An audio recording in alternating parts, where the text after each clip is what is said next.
We're live. We're live, baby. Hopefully my chair's not too squeaky today. I kind of switched the setup around. People don't want to hear your squeaky chair. Squeaks. Oh, we should probably do our intro.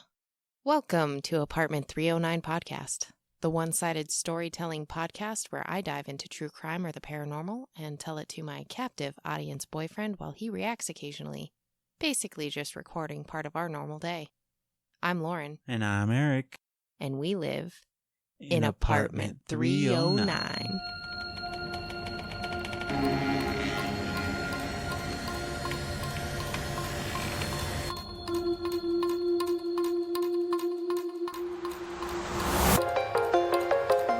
Did you hear that? So many sounds happening today, and it's not a rainstorm, but it is the shitstorm that is our house. Just the sounds of life. I wouldn't call it a shitstorm, though. It's fairly neutral. I don't know, we all had a lot of dairy today. Did you have plenty of cake? I had so much cake. It was my grandma's birthday, and we all gathered and celebrated her life, and nobody knew how old she was turning, but she did. She did. What do you think the chances of her being wrong about that are? I don't know. Fairly high, but I'm going to take her word for it. How was your weekend otherwise?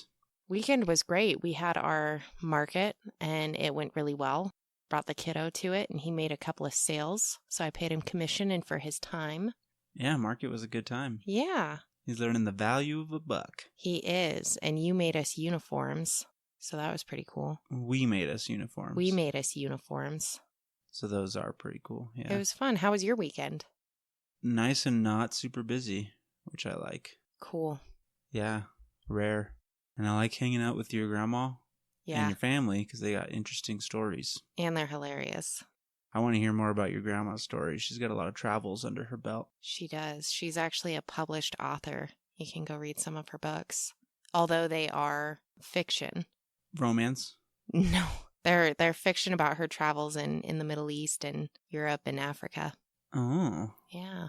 My grandma, she's full of them.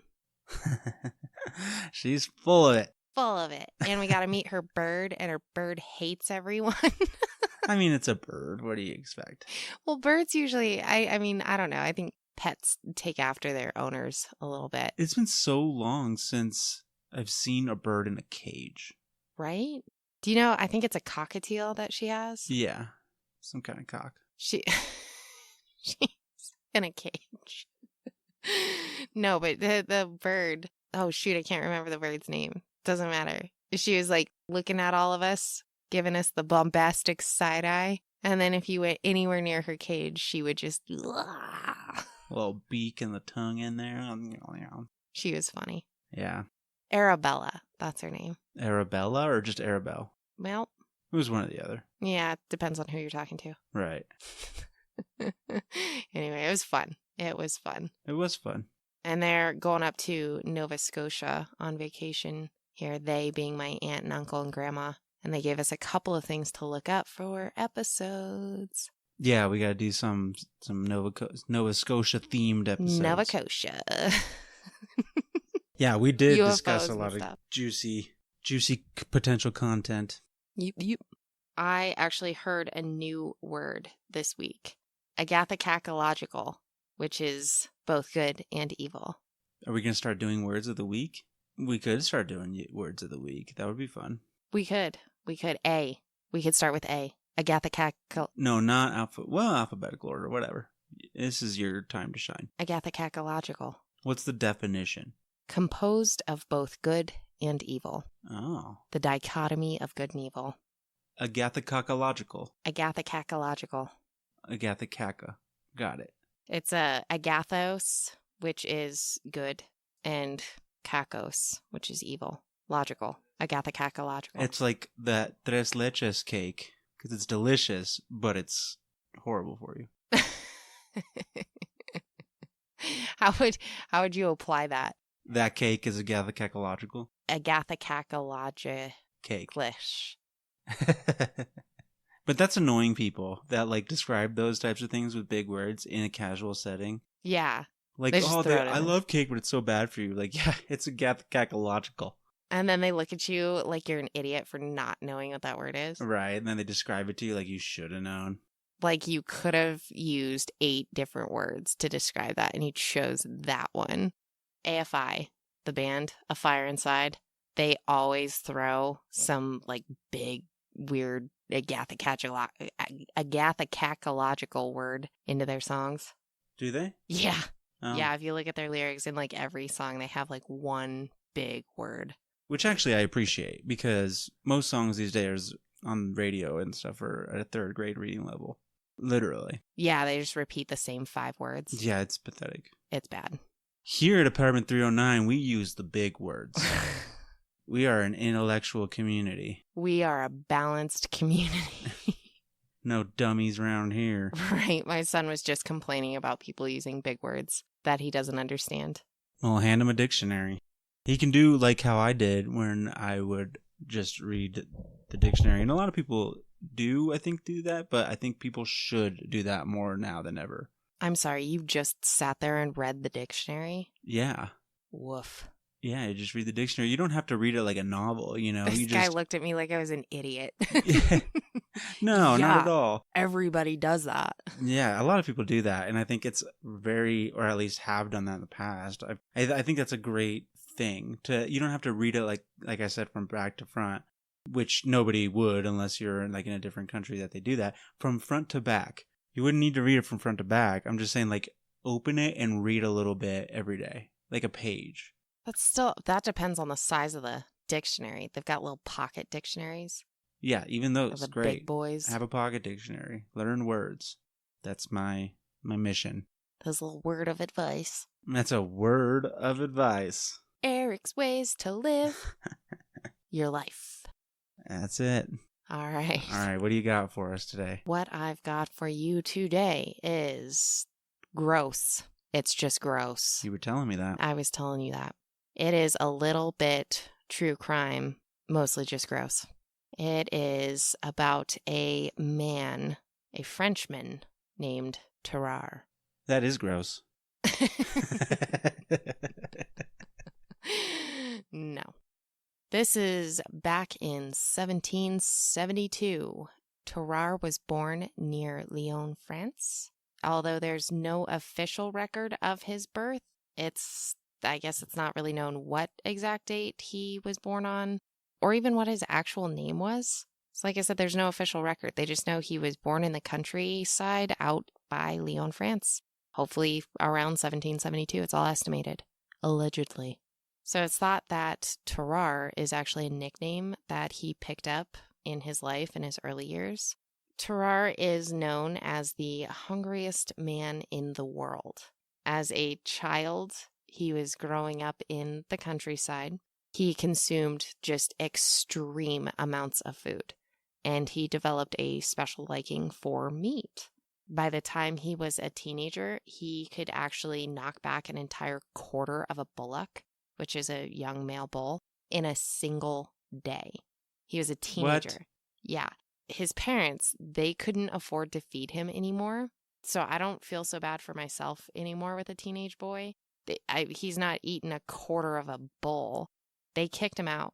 They were like, good luck, my guy. We can't afford to feed you anymore. C'est la vie. Spread your wings. Wow, that's one way to handle that.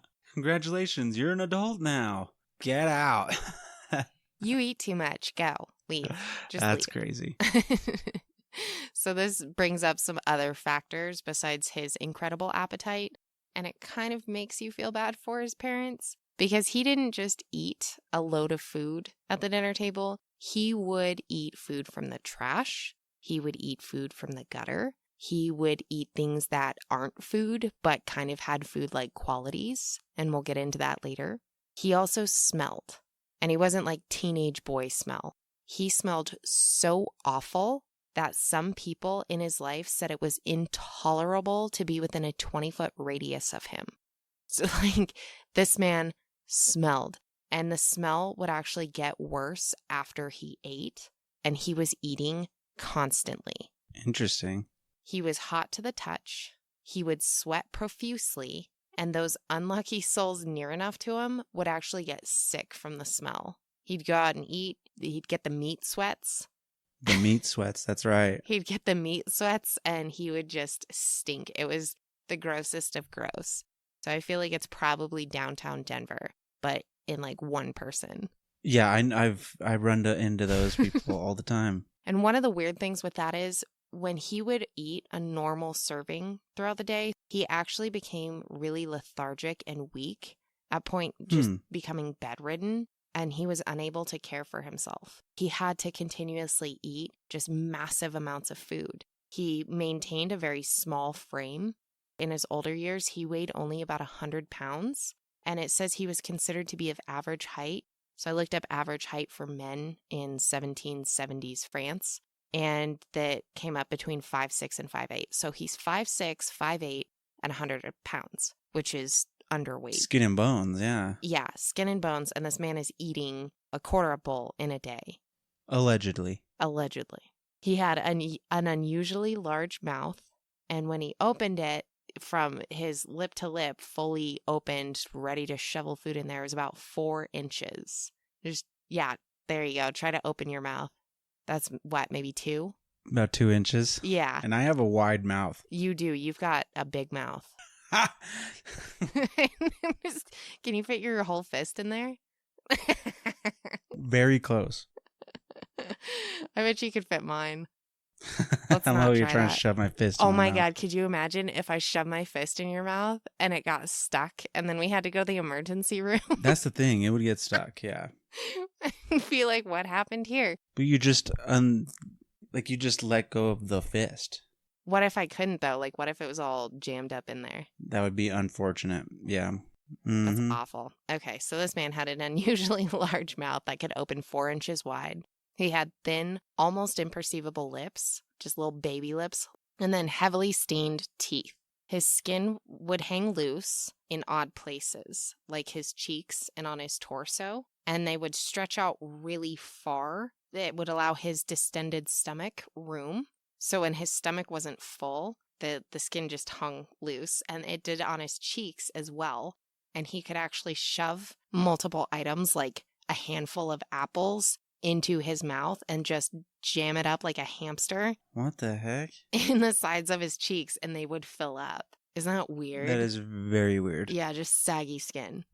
Just so you know, to this day, his symptoms, they have guessed, and they've been given ideas of what he could have possibly been suffering from, but he's never been officially diagnosed. He was also not the only reported case during that time. For a very short period of time, in the late 1700s, there was multiple cases of this, and there have not been since. There were none recorded before, and there have been none recorded after. In France, in this same area? I'm not sure exactly where, but I was under the impression when I was reading through it that it was in Europe in general, not necessarily just France. Yeah, that would be interesting to know more about. Yeah, very weird. He is the only one that was autopsied, or at least partially autopsied, with them trying to figure out why he was the way he was. None of the other reported cases had been autopsied. All right, so we're back. He has just been given the boot from his childhood home. He's now homeless, and he's wandering the streets of Lyon. Left the countryside, went into the city. He joined up with a band of miscreants there, of thieves and prostitutes, where he would steal and beg for food with this group. Eventually, he was noticed by a traveling charlatan who then brought him up on stage as a freak show act. It was his opening act to draw the crowds in. During this act, he would consume really grotesque things, and trigger warning, not everything was deceased at the time of consumption. So just if you don't want to hear that, maybe skip forward a little bit, a couple of seconds. All right, so he would consume some really grotesque things, such as corks, stones, live cats, and one of his big tricks was swallowing an entire basket of apples without chewing. What? Yeah, so he would just apple after apple after apple, a basket, so like a bushel of apples, whole. And this was like normal for him. This was normal. Except for the cats, I imagine. Or maybe, I don't know. Well, we do go into a little bit more detail how those were consumed, but as far as the apples go, they would distend his stomach, they would expand it. People said it looked impossible to get your stomach that large without bursting. So another part of his act is the after effect. Again, skip forward if you'd like. During his act with the cat, an onlooker from the crowd was quoted as saying, he seized a live cat with his teeth, eventrated it, and I'm not sure how to pronounce that, but eventrated it, which means to disembowel, sucked its blood, and ate it, leaving the bare skeleton only. He also ate dogs in the same manner. Yeah, and there is What? some scientific proof. There's some scientific. What the There's some heck? documented proof behind him doing this. It wasn't just a sideshow act where it was staged. It actually happened in a hospital later. That's so weird, giving Ozzy Osbourne a run for his money. There you go. It's awful. Oddly enough, after he'd eaten and the stench around him got worse, his eyes and cheeks would get bloodshot. Just every time he ate, he would get bloodshot eyes and cheeks. His mouth would gape, and his jaws would make gulping or swallowing motions, like he was continuing to eat. He would look like he was chewing and gulping and swallowing. The smell around him was so rancid that it actually had a visible vapor that would rise above him, like heat waves off the asphalt in the summer. That's how bad this man smelled.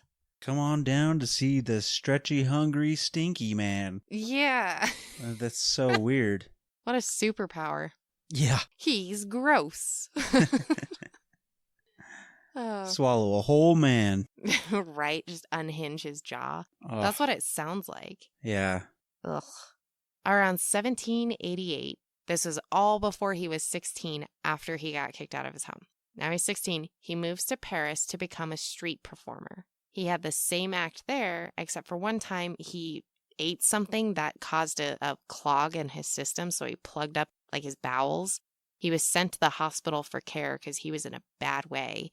They just gave him some laxatives, and during his recovery time, he offered to show off his abilities to the surgeon by eating his pocket watch and chain, which I'm sure there was probably some alternative motives behind that. I don't know if he was Right. planning on He's giving like, this I'll back. eat your gold. Give me your money. I'll eat it whole. Weird. His surgeon told him that if he even so much as tried, the items would be recovered by cutting Tarrare open to fetch them. Tarrare, at 16, getting out of the hospital, he's feeling a little bit better. He's got some of his spunk left. He decides to join the French Revolutionary Army during the start of the War of the First Coalition. I'm American. We aren't taught much in school about things that don't revolve around the U.S., so I had to look this up. And basically, several different European factions were jockeying for different parts of France between the years 1792 and 1797. Initially against the Constitutional Kingdom of France and then the French Republic, which preceded it. So they never succeeded, and it was probably due to the various factions. They fought each other. There was very little coordination between them, and there was very little coordination within them.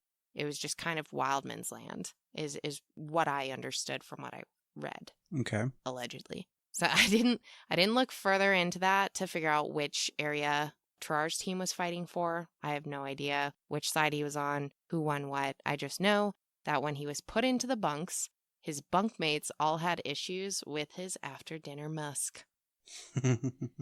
So he's given the normal rations of a soldier while he's there, and it wasn't near enough to satiate his hunger and his caloric needs. As I said before, he gets lethargic, he gets tired. The man looks like he's on the edge of starvation at any given point in time, and he wasn't able to fulfill his duties. So they admit him to the military hospital, and I looked this up, in Sault-Sous-Forêts, located in northeastern France. Okay. Yeah, if I said that wrong, I apologize. I tried. I might have been wrong, but you said it very nicely. Well, thank you. I tried. He was diagnosed with extreme exhaustion, and they attempted to help him recover from such. But he is now granted the rations of 4 soldiers. He spent enough time there that they kind of picked up on what was going on, and they were like, there's something wrong with this guy, and he's weird, and he's gross, and feed him more, and let's see what happens. Wow, they are very astute. I mean, it's the late 1700s. They're still, sucking ghosts out of your blood with cocaine. Like, it doesn't... What did you want? Right. Okay. So the 4 rations only really seemed to whet his appetite, and it led him to wander the halls in search of something more. They didn't have him in a guarded room. He was there, voluntarily at this point. He scavenged the garbage and he picked over scraps that had been left out by other patients. I don't know if it was just leave your dirty dishes in the hall kind of thing, but he would go through and just clean up everything that got left behind. And he went so far as to even go into the hospital's apothecary, and he ate the poultices there. Okay. So a poultice is actually a soft, moist mass that's used to draw heat or bacteria from a wound. Ugh. What the heck is a soft, moist mass? Like a sponge?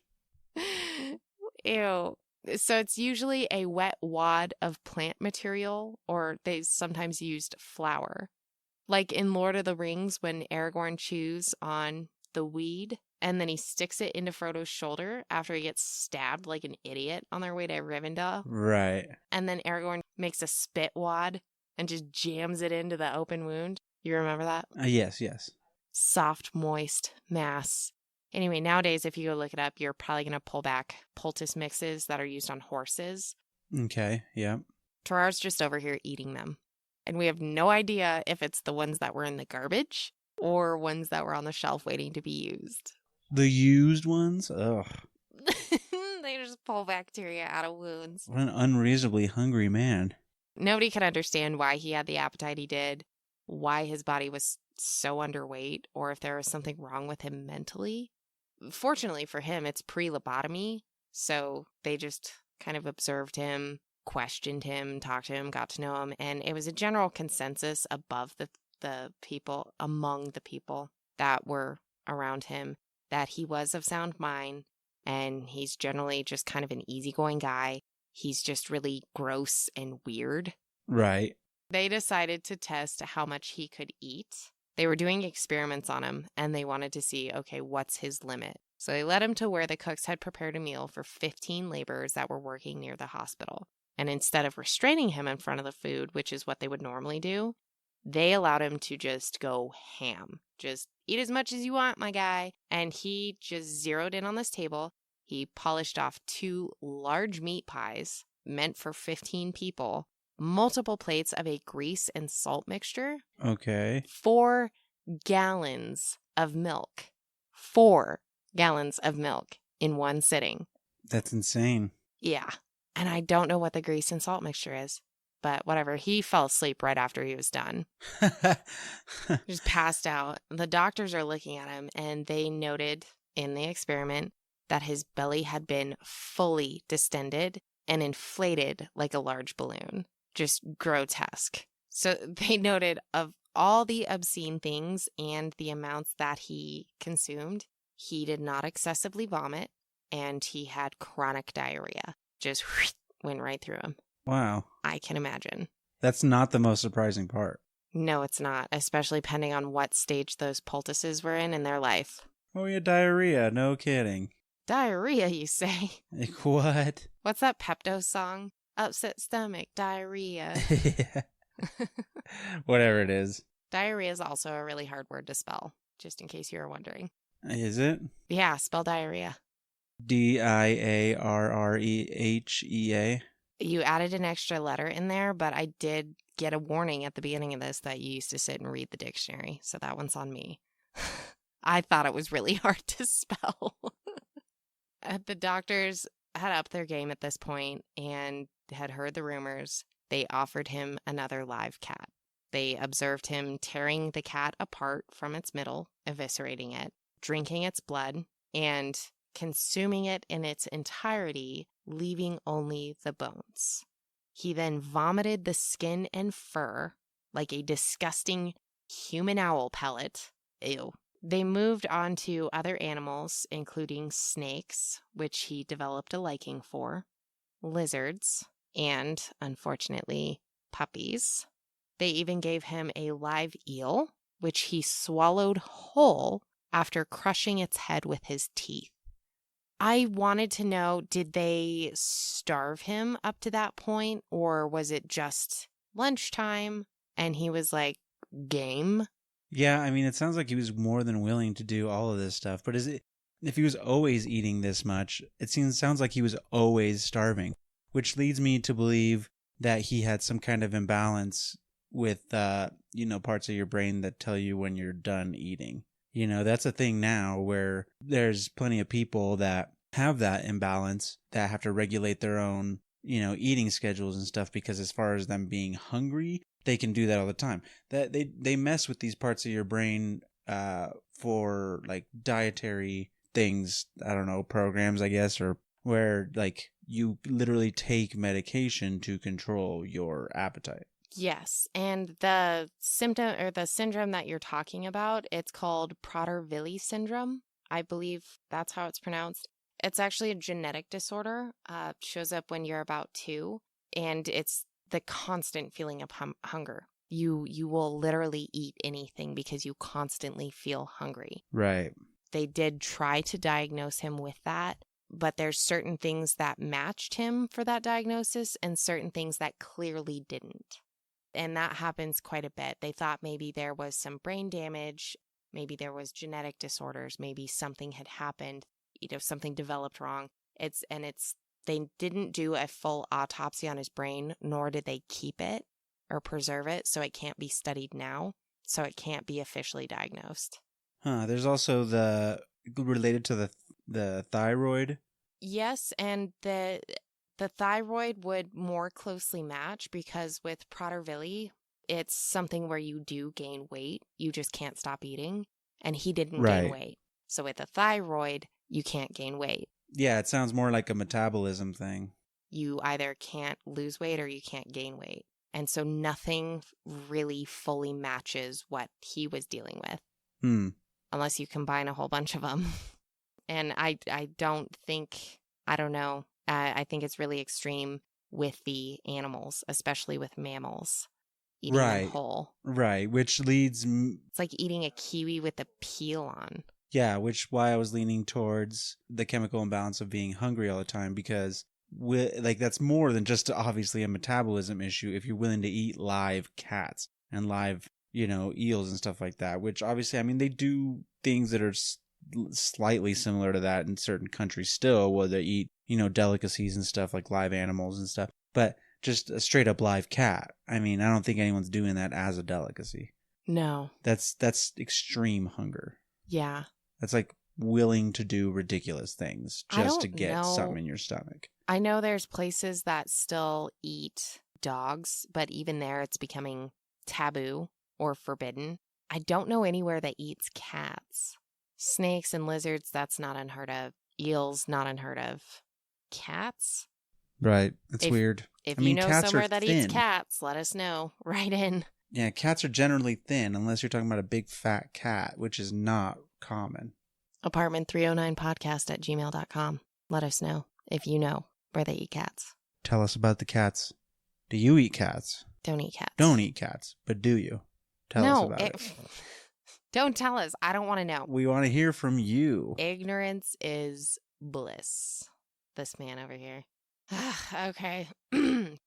He's still enlisted at this time. He's been enlisted this whole time. They're just doing weird experiments with him in the hospital, just so we don't forget. It's been several months of this, and he gets called back to duty. His superiors were like, okay, enough. He's probably fine. And the doctors are like, no, wait, this guy is crazy. He's a scientific curiosity. He's one of a kind. They're trying to convince these guys to just let them keep experimenting on him. He doesn't really have a say in the matter because he's enlisted and he's in a military hospital. What they want to do, they get to do.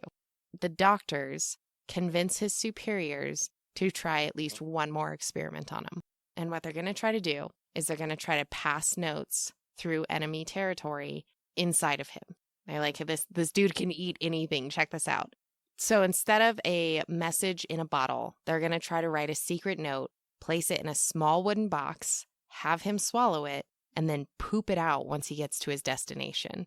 So they're going to smuggle this note through, enemy eyes and get it to where it needs to go inside of him. And they dressed him up like a German peasant to deliver this message to a French colonel that was in Prussian territory. He didn't speak a lick of German. And although he was found to be mentally sound, they were very concerned about his mental state just because it was so heavily reliant on scavenging for food. Like, could he stay on track? So he doesn't speak German. He's dressed as a German. He's trying to get to a French colonel. He's in Prussian territory. He gets caught immediately. And luckily for everyone, they lied to him and they were like, Tarrare, this is a critical, really important message. You need to get it to where it's going. Just get it there. Don't get caught. He's panicking because now he's been caught. After about 24 hours, they break him. He explains the whole scheme to these Prussian soldiers. They bring their general in, and Tarrare's like, okay, just so you guys know, I swallowed this one box. I ate my secret message. It's got critical information about my people, and it's really going to be helpful to you if you find it. For 30 hours, they chain him up to a toilet under watch and guard. He finally crafts this box out. Okay. And this general is super pissed because they pulled a note out and all it says on there is, has this message been received? If so, reply. Wow. And that was a loose interpretation. Sure. But that's all it said. Just, did you get the message? Okay, send it back. Text back. The general is not happy about it. He thought he was gonna win the war of nobody knows what. They sentenced him to death, and they sentenced Tarrare to death, and they're sending him down to the gallows. At the 11th hour, this general decides, and they pull him off the scaffolding, pull the rope off him, and let him go. They release him close to French territory. I don't know. I'm wondering, was it out of pity? They had him for over 48 hours. How bad was the smell at that point? Right. Ugh. Tarrare gets back into French territory. He's at wit's end with his condition. He's in his 20s now, and it was agreed that they would make every effort to try to cure him instead of just trying to figure out what's wrong with him. He's like, we're not making headway. Somebody please help me. They gave him tobacco pills. They gave him laudanum. They gave him wine vinegar. Remember, this man smells worse after he eats. I mentioned the meat sweats. I don't know about you, but if you eat too much garlic, you start smelling like garlic. They gave him a diet of wine vinegar. Wow. And they finally, again, the smell gave him a diet consisting of only soft-boiled eggs. Why? I guess probably because they're plentiful. And this is the part where it gets really rough. So if the previous talk of the animal experiments bothered you, I would suggest skipping forward a couple of minutes. So with any attempt made to keep him on a restrictive diet, he would escape his room to steal food from other patients. This is his second time in the hospital. Sometimes he escaped the hospital altogether. He would go actually fight wild dogs in the streets for scraps that they had found, birds that had been caught, other waste that had been left in the gutters. He was caught bloodletting patients to get at their blood for sustenance. Oh, God. He was, this is awful. He was even caught going into the morgue and feasting on the remains that had been left unattended. Yeah, I kind of saw that as the logical direction that was eventually going to go in. Yeah. So he's cannibalizing deceased bodies. It bugged a bunch of people. They tried to have him transferred to a lunatic asylum after he got caught doing that a few times. But the powers that be, the guys in charge, chose to keep him in the military hospital to continue the experimentation. Sometimes in science, they're the ones that decide how far is too far by going too far. Yeah, I don't know what the benefit of that would have been. Just that he was willing to cannibalize, I guess. I don't know. No, the benefit of studying him. Like, what are you going to learn? I don't know. Somebody that's a bottomless pit and can seemingly eat food and survive that other people would die from. He's eating things that shouldn't be eaten, corks. He was eating rocks like an alligator. I don't know. Figure out, why is this man the way he is? Amazing. I want to know if it was genetic or something, because no, we don't know anything about his parents. But the final straw happened when a 14-month-old toddler was left unattended for a period in the hospital. The child disappeared under circumstances that left the hospital staff and other patients convinced that Tarrare had consumed it. Yep. Makes sense. So they literally chased him from the grounds. They said, screw it. Gone. Done. Out. Goodbye. I don't know if any of the toddler was ever found. Yeah, I'm surprised they didn't sentence him to death. Yeah. Okay. They chased him from the grounds, and he disappeared from records for 4 years. He went into hiding. He showed back up at a hospital in Versailles in 1798. He was malnourished, sickly, and lethargic. He was bedridden. They pondered on what was causing the illness, wondering if he had finally eaten something that was slowly killing him. It was rumored that he had eaten a golden fork. I'm assuming, again, that theft strategy of trying to smuggle it in himself. They felt maybe it had gotten lodged somewhere and was causing an infection. They never recovered any fork. That was just something they talked about. They brought in the surgeon that had been experimenting on him, who inspected him. He discovered that it was an advanced case of tuberculosis. Tarrare passed a month later after developing a case of exudative diarrhea, and that is diarrhea that contains pus and blood. Gross. Pretty rough. Pretty gross. What's the possibility that he would have just had a parasite? If he would have had something like a tapeworm.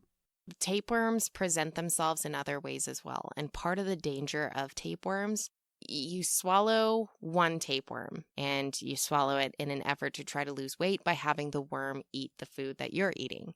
Well, that worm's going to move through your system and it actually exits out the walls of your organs, so your stomach or your intestines, and it enters your body. And then it starts burrowing into other organs and it burrows holes into them and it procreates. And so now you have hundreds of worms burrowing through your organs. You don't live very long after that starts happening. It's pretty gnarly. 1,001 ways to die. But they ended up cutting open his body for the autopsy. Most of the doctors in the area absolutely refused to partake. You thought he smelled in life. Smell in death was tenfold. His body started to putrefy almost immediately after death, and they cut him open. It was just filled with pus. They found that most of his organs were enlarged. His stomach was absolutely covered in ulcers, and they were actually unable to complete the autopsy because of the unbearable putrid stench from the pus. Like, his body was just full of it. Ugh. It almost makes you think of like modern day zombies. He never gains weight. He can't eat his fill. He's willing to eat anything. People. And he's putrefying. Yeah, that's crazy. In like seconds. Yeah. And he smells. He smells awful. Sounds like a zombie. Sounds like a zombie. He might be a zombie. Is this a paranormal episode? It is now. Conspiracy theory.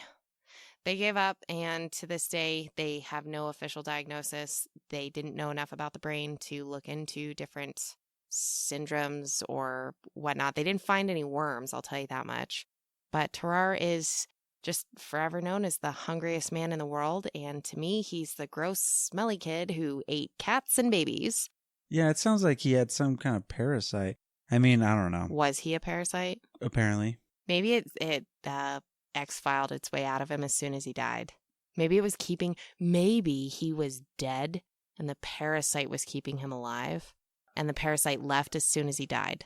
Yeah, like one of those parasites that hook up to your brain. Something like that. But that's all I got for you. That's horrible. I hated it. The gross, smelly guy. Terrible. Terrible story. Forever hungry. Might be a zombie. We don't know. Yeah, French zombie. Allegedly. Yeah. Sacre bleu. He says that we are parasite.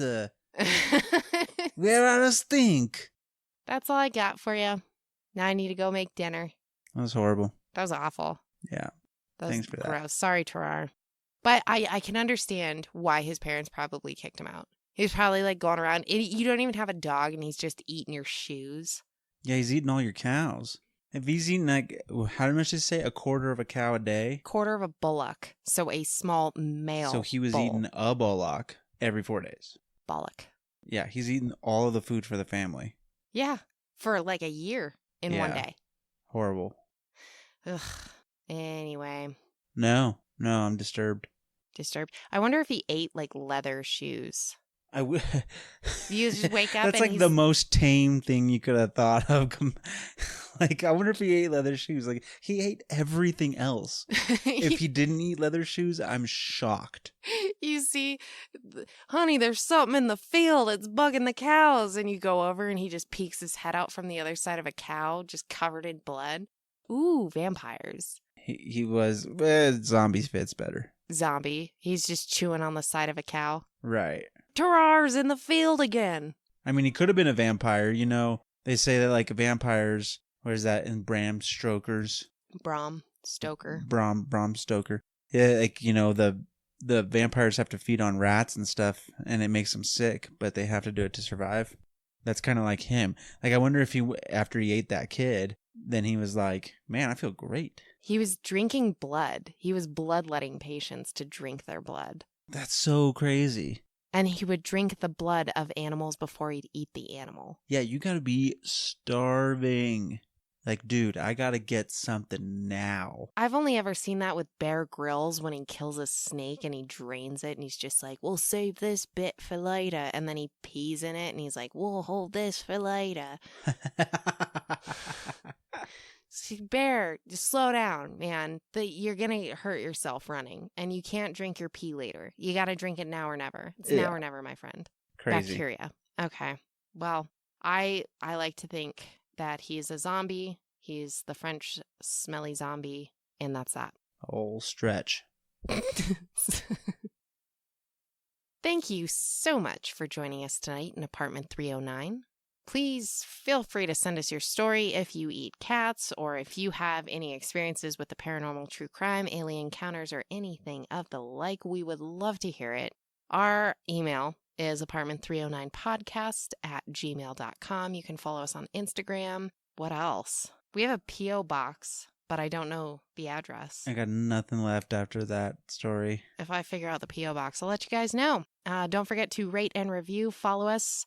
And we hope you join myself, Lauren, and Eric next time in Apartment 309.